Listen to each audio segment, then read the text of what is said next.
तीनों अपनी खटिया पर लेट गए। गांव में सन्नाटा पसर चुका था। रात के करीब 12 बज रहे थे। तभी राघव की नींद खुली। उसे जोर से पेशाब महसूस हुई।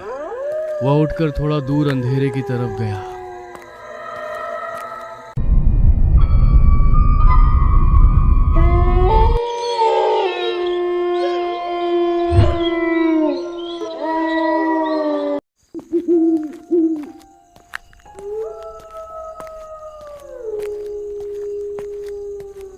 अरे भाई, इधर से तो खेत का काम करके जाते जाते बिल्कुल पसीना पसीना हो जाता है।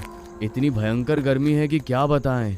मन करता है बस घर पहुंचूं और खा पी के सो जाऊं। लेकिन भाई, घर में घुसते ही ऐसा लगता है जैसे किसी भट्टी में घुस गए हों। पसीने में तरबतर हो जाते हैं, नींद भी नहीं आती। अरे ये तो बात तुमने बिल्कुल सही कही हरी भाई। खेत में तो सूरज परेशान करता ही है। घर जाकर भी चैन नहीं मिलता।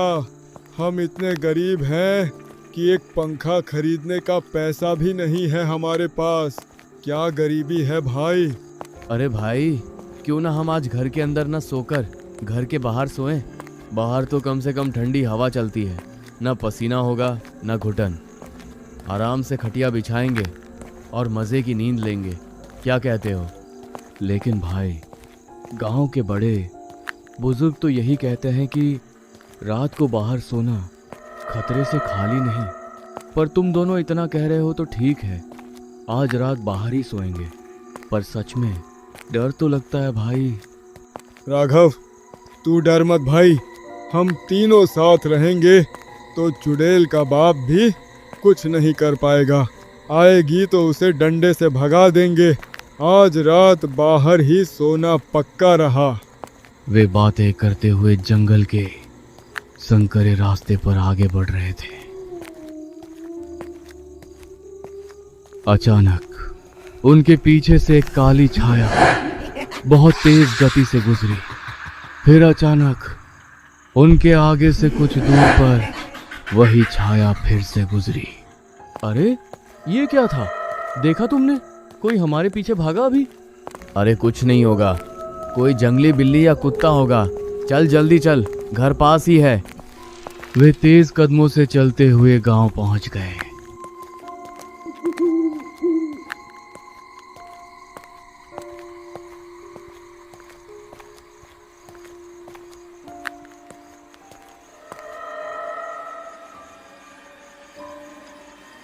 राघव और गोपाल अपनी अपनी खटिया लेकर पहुंच गए और हरी की खटिया के पास ही बिछा दी। अरे भाई, इस समय तो बाहर भी हवा कम ही है, लेकिन घर से तो अच्छा ही है। घर में तो सांस लेना मुश्किल था।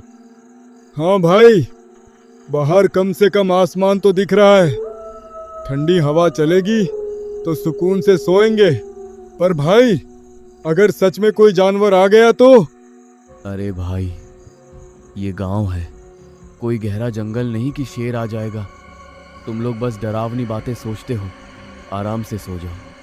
सुकून तो है हरी भाई, पर गांव वाले जो कहते हैं कि कोई चुड़ैल भटकती है, कहीं वो हमारी चारपाई के नीचे आकर न लेट जाए, मुझे तो सोचकर ही डर लग रहा है। अरे भाई राघव, चुड़ैल सब अफवाह है। चुपचाप सो जाओ, कुछ नहीं होगा। तीनों अपनी खटिया पर लेट गए। गांव में सन्नाटा पसर चुका था। रात के करीब 12 बज रहे थे। तभी राघव की नींद खुली। उसे जोर से पेशाब महसूस हुई। वह उठकर थोड़ा दूर अंधेरे की तरफ गया।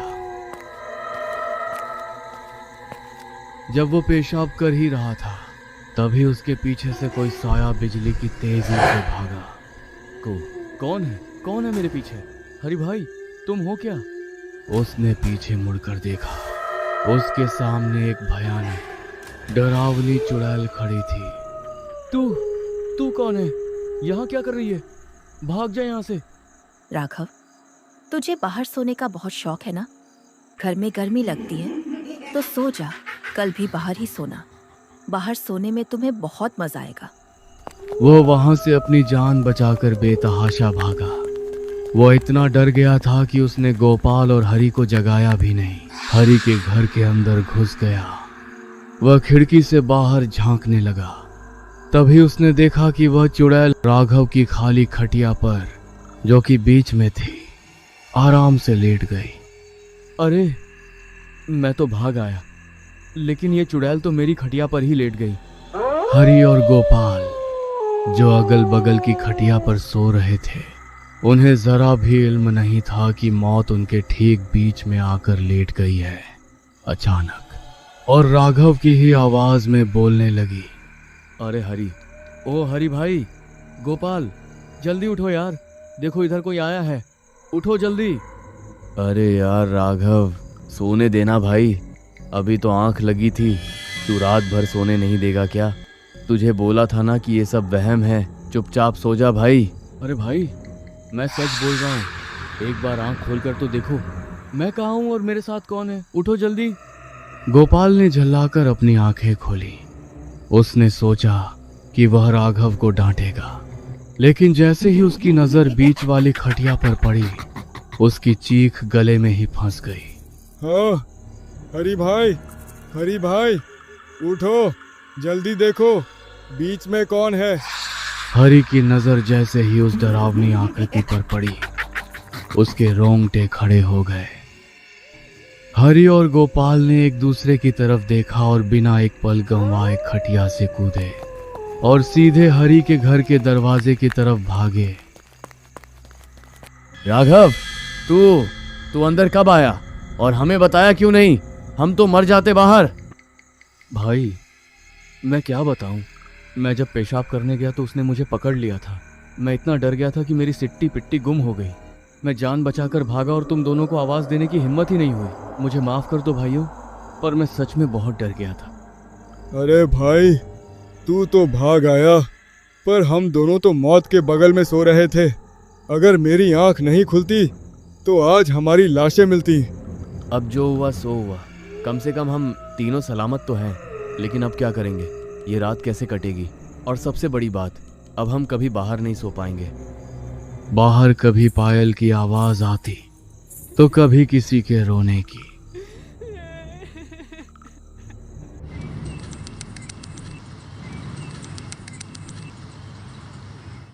भाई, अब तो हद हो गई। मैं तो अब एक पल भी बाहर नहीं सोऊंगा। लेकिन भाई, रात भर इस कमरे में बिना पंखे के बैठना मुमकिन नहीं है। गर्मी के मारे जान निकल जाएगी। सही कह रहे हो राघव, कल रात जो हुआ उसके बाद बाहर जाने की हिम्मत तो किसी की नहीं होगी। लेकिन अंदर सोएंगे कैसे? पसीने से पूरा बिस्तर गीला हो जाएगा और बीमारी पकड़ लेगी। मुझे एक रास्ता सूझ रहा है। देखो, हम तीनों गरीब हैं, अकेले कोई पंखा नहीं खरीद सकता। लेकिन अगर हम तीनों अपने बचे कुचे पैसे मिला दें तो एक सस्ता सा फर्राटा टेबल फैन आ सकता है। हम तीनों मेरे इसी कमरे में वो पंखा लगाकर सोएंगे, गर्मी भी नहीं लगेगी और हम सुरक्षित भी रहेंगे। वे तीनों तुरंत घर से निकले और दूसरे गांव की ओर पैदल ही चल पड़े। सूरज सिर पर चढ़ाया था और गर्मी का कहर फिर से शुरू हो गया था। वे लंबे रास्ते पर चलते चलते बातें कर रहे थे। भाई, धूप तो देखो, ऐसा लग रहा है जैसे सिर पर किसी ने अंगारे रख दिए हों। चलते चलते पैर जल रहे हैं। बस थोड़ा और भाई, एक बार पंखा आ गया ना तो रात की नींद सुकून की होगी। सोचो, ठंडी हवा आएगी और हम मजे से सोएंगे, न चुड़ैल का डर, न गर्मी की चिंता। वे तीनों तपती सड़क पर चलते रहे। काफी घंटों की मशक्कत के बाद शाम के करीब 4:30 बज गए जब वे दूसरे गांव की बिजली की दुकान पर पहुंचे। अरे भाई साहब, कोई सस्ता सा फर्राटा पंखा दिखाओ। हम गरीब लोग हैं, बस काम चल जाए और हवा अच्छी दे। ये लो भाई, ये वाला नया मॉडल है, 600 में दे दूंगा। बहुत मजबूत है और हवा भी तेज देता है। अरे भाई साहब, 550 ले लो। हम बहुत दूर से पैदल चलकर आए हैं, बड़ी मुश्किल से पैसे जोड़े हैं।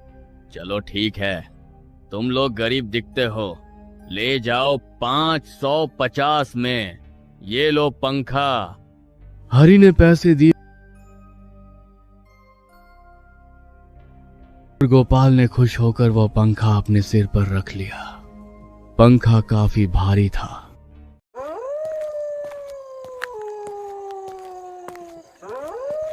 अब सूरज ढलने लगा था और आसमान में लाली छा गई थी। उन्हें पता था कि अब उन्हें उसी डरावने जंगल से वापस गुजरना है। चलो भाई जल्दी निकलो, अंधेरा होने से पहले जंगल पार करना है। आज फिर से उस रास्ते पर डर लग रहा है। जल्दी चलो गोपाल भाई, तुम पंखा संभालो, हम तुम्हारे साथ साथ चल रहे हैं। बस 1 घंटा और, फिर हम अपने गांव में होंगे। वे तीनों फिर से उसी जंगल के रास्ते में दाखिल हुए। इस बार सन्नाटा कल से भी ज्यादा गहरा महसूस हो रहा था। गोपाल पंखा सिर पर रखे सबसे पीछे चल रहा था। अचानक उसे महसूस हुआ कि पंखे का वजन धीरे धीरे बढ़ रहा है। अरे भाई, ये पंखा अचानक भारी क्यों होने लगा? ऐसा लग रहा है जैसे कोई ऊपर से इसे दबा रहा हो। अरे भाई थक गए होगे तुम, इसलिए वजन ज्यादा लग रहा है। लाओ मुझे दे दो थोड़ी देर। नहीं भाई, मैं ले चलूंगा, पर सच में अभी तो हल्का था। गोपाल को पता नहीं था कि उसके सिर पर रखे पंखे के ऊपर एक काला धुंधला साया आकर बैठ गया है। अरे भाई रुको, 1 मिनट रुक जाओ, मेरा दम निकला जा रहा है। ये पंखा अचानक इतना भारी कैसे हो गया? अरे गोपाल भाई, तुम थक गए होगे, सुबह से पैदल चल रहे हैं। भूख और प्यास से शरीर टूट गया है, इसलिए वजन ज्यादा लग रहा है। लेकिन भाई, भारी तो ऐसे लग रहा है कि जैसे कोई मेरे ऊपर और आकर बैठ गया हो। गर्दन अकड़ गई है मेरी। जैसे ही पीछे मुड़कर गोपाल की तरफ देखा, उसकी रूह कांप गई।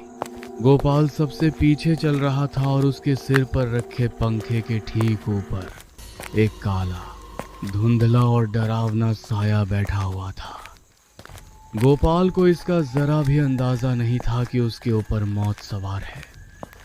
अरे भाई, गोपाल भाई, ये तुम पंखे के ऊपर किसको बैठा कर ला रहे हो भाई? भागो, उसे नीचे फेंको। क्या?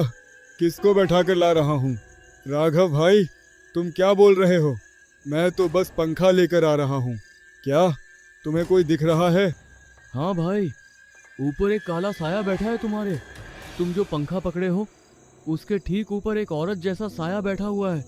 वो तुम्हें घूर रही है। क्या? साया बैठा है? ऐसा नहीं हो सकता भाई, कहाँ से साया आ जाएगा? तुम मुझे डराओ मत राघव, पहले ही बहुत डर लग रहा है। गोपाल ने जैसे ही पंखा जोर से हिलाया, वह साया अचानक गायब हो गया। राघव ने अपनी आंखें मली और फिर से देखा तो अब वहां कोई नहीं था।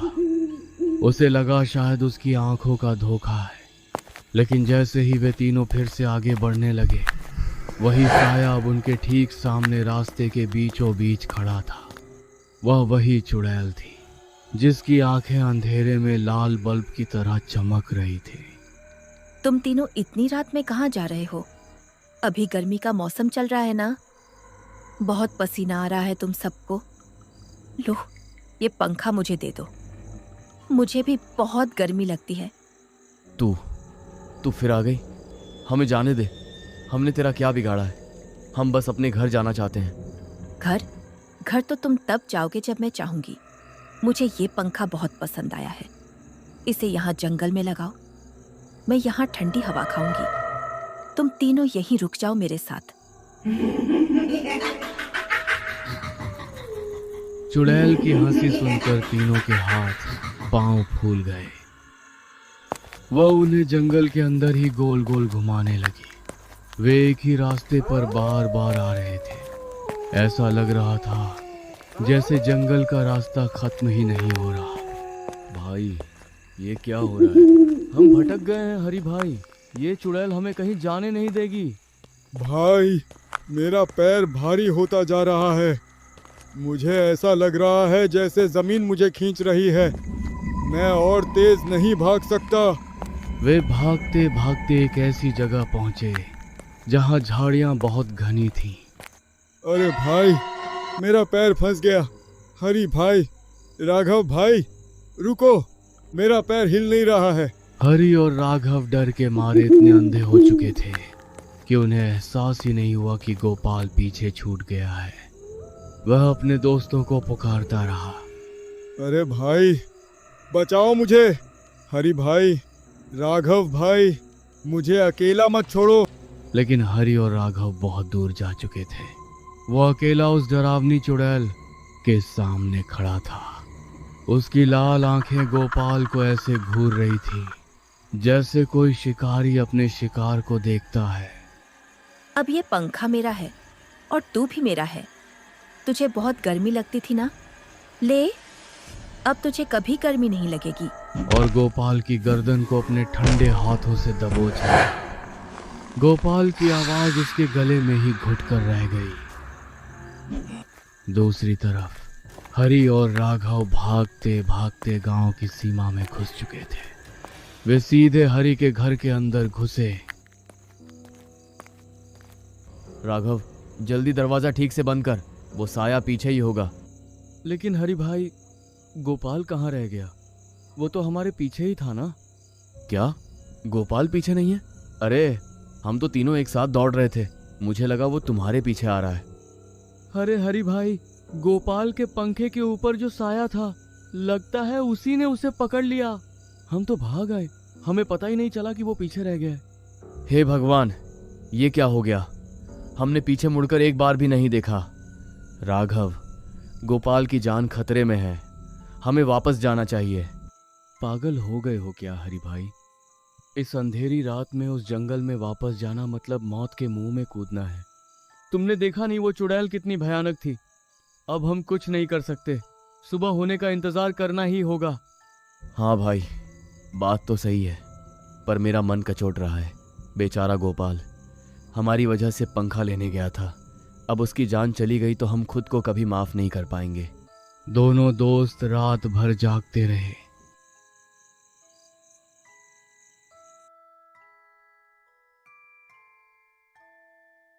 हरि भाई, सुबह हो गई है, बाहर सन्नाटा है, चलो चलकर देखते हैं। हाँ चलो, भगवान करे गोपाल सही सलामत हो। जैसे ही हरि ने दरवाजा खोला, उसकी चीख निकल गई। उसकी आंखें फटी की फटी रह गई। दरवाजे के ठीक सामने गोपाल की लाश पड़ी थी और गर्दन पर गहरे काले निशान थे, जैसे किसी ने उसे बहुत जोर से दबाया हो। सबसे डरावनी बात यह थी कि उसके शव के बिल्कुल बगल में वह नया फर्राटा पंखा रखा हुआ था। वही पंखा जिसे खरीदने के लिए वे कल जंगल गए थे। गोपाल, अरे गोपाल भाई, उठो, ये क्या हो गया? अरे कोई दौड़ो, देखो गोपाल को क्या हो गया। ये तो मर चुका है हरि भाई, देखो चुड़ैल ने इसे मार दिया। और देखो ये पंखा भी यहीं पड़ा है, उसने इसे मार दिया और पंखा हमारे दरवाजे पर छोड़ गई। ये हमारी गलती है राघव, अगर हम रात को पंखा लेने नहीं जाते या फिर पीछे मुड़कर देख लेते तो आज हमारा दोस्त जिंदा होता। हमने पंखा तो पा लिया पर अपने भाई को खो दिया। कहानी का अंत यहीं होता है। वे दोनों अब हमेशा के लिए डर के साए में जीने लगे।